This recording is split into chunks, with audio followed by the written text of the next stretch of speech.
श्री सियावर रामचंद्र भगवान की जय।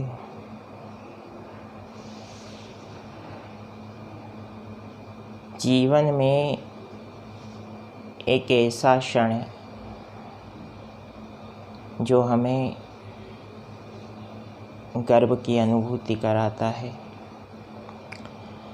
जो हमें अनुभव कराता है कि मनुष्य जन्म का क्या महत्व है, किस प्रकार से मनुष्य दूसरे जीवधारियों से, दूसरे जंतुओं से, पक्षी से, पशु से बेहतर है, क्यों मनुष्य को सामाजिक रूप से सशक्त माना गया है, नेतृत्वकर्ता माना गया है। उस स्थिति को कहा जाता है स्वाभिमान। स्वाभिमान एक ऐसी स्थिति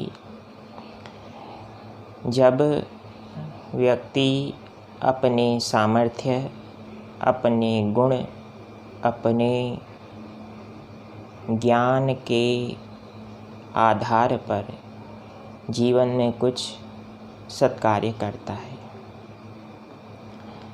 सत्कार्य कैसा?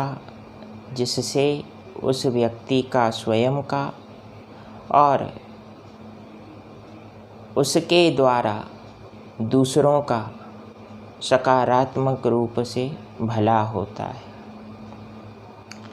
भला दो प्रकार से होता है, सकारात्मक और विकारात्मक। सकारात्मक भला है लॉन्ग टर्म प्रोसेस, एक दीर्घकालीन मार्ग जिसमें एकाएक रूप से सफलता नहीं मिला करती, किंतु जो अंत में परिणाम आता है वो अभूतपूर्व रहता है। और दूसरा जो मार्ग है विकारात्मक, इंस्टेंट बेनिफिट वाला, एकदम परिणाम दिखने लगते हैं। किंतु बंधुओं, instant benefit can never ever sustain for long term. Instant है तभी तो सस्टेन नहीं कर सकता, अस्थायी है तभी तो उसमें इतना सामर्थ्य नहीं रहता कि वह किसी कार्य को,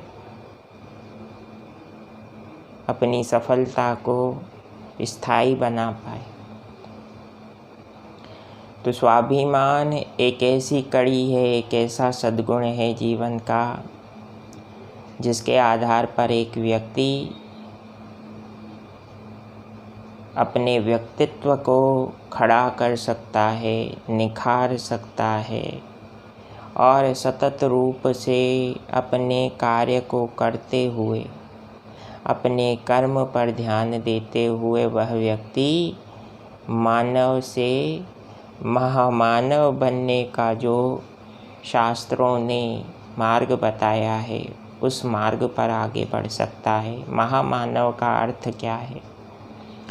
अपने आदर्शों, आदर्श कौन? भगवान श्री राम, श्री कृष्ण, उनके द्वारा जिए गए जीवन लीलाओं के आधार पर